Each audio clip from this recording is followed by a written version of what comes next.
मध्य प्रदेश की 29 लोकसभा सीटों में 4 चरणों में मतदान है। पहले चरण का मतदान 19 अप्रैल को हो चुका है, जिसकी जानकारी हमने पिछले वीडियो में आपको बता दी है।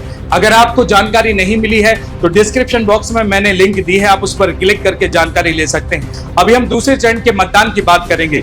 दूसरे चरण का मतदान 26 अप्रैल को है। सबसे पहले हम बात करेंगे सतना लोकसभा सीट की।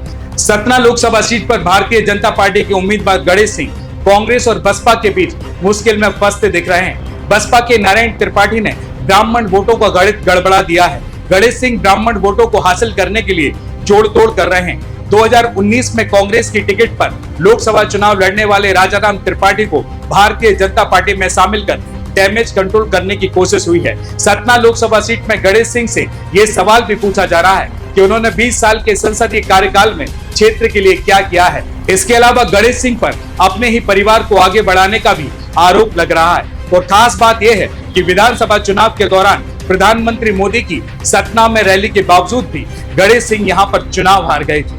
अब इसके बाद हम रीवा लोकसभा सीट के बारे में बात करेंगे। रीवा लोकसभा सीट पर भारतीय जनता पार्टी के जनार्दन मिश्रा को कांग्रेस की नीलम अभय मिश्रा चुनौती दे रही हैं। नीलम भी पहले भारतीय जनता पार्टी से विधायक रह चुकी हैं। उनके पति अभय मिश्रा वर्तमान में कांग्रेस से विधायक हैं। अभय मिश्रा और जनार्दन भारतीय जनता पार्टी में रहते हुए भी एक दूसरे के विरोधी रहे हैं। ऐसे में यहाँ पर कांग्रेस अपनी पूरी ताकत के साथ में चुनाव लड़ रही है, लेकिन deputy chief minister Rajendra Shukla से जनार्दन की नजदीकी ब्राह्मण वोटर्स को भारतीय जनता पार्टी के लिए लामबंद करती दिख रही है। इसके बाद हम बात करेंगे दमोह लोकसभा सीट के बारे में।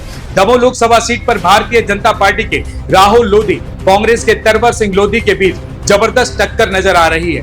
कांग्रेस कैंडिडेट तरवर सिंह बिकाऊ और टिकाऊ के मुद्दे पर अपनों के बीच जा रहे हैं, लेकिन यहाँ जयंत मलैया, प्रहलाद पटेल दोनों गुट राहुल को जिताने में जुटे हैं। हालांकि दमोह लोकसभा सीट पर 1989 के बाद से ही भारतीय जनता पार्टी का कब्जा रहा है, लेकिन इस बार दमोह लोकसभा सीट लगभग फंस चुकी है।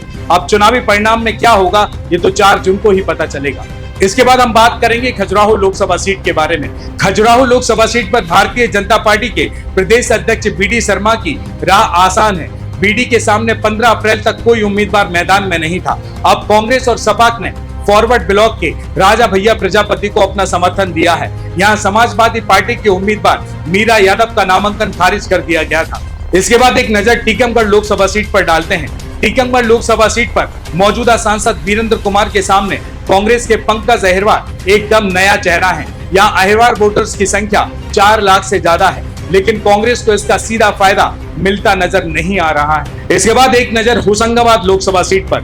होशंगाबाद लोकसभा सीट पर पहली बार चुनाव लड़ रहे भाजपा के दर्शन सिंह कांग्रेस के दिग्गज संजय शर्मा पर भारी पड़ते नजर आ रहे हैं। एक एक कर कई नेता कांग्रेस का दामन छोड़कर भारतीय जनता पार्टी में शामिल हो चुके हैं। होशंगाबाद लोकसभा सीट के लिए कई पॉलिटिकल एक्सपर्ट्स का ये कहना है कि यदि मोदी मैजिक यहाँ पर कम हुआ तो संजय शर्मा भारतीय जनता पार्टी के खेमे में सेंधमारी कर सकते हैं, क्योंकि वजह ये भी है कि वह लंबे समय तक भारतीय जनता पार्टी में ही रहे।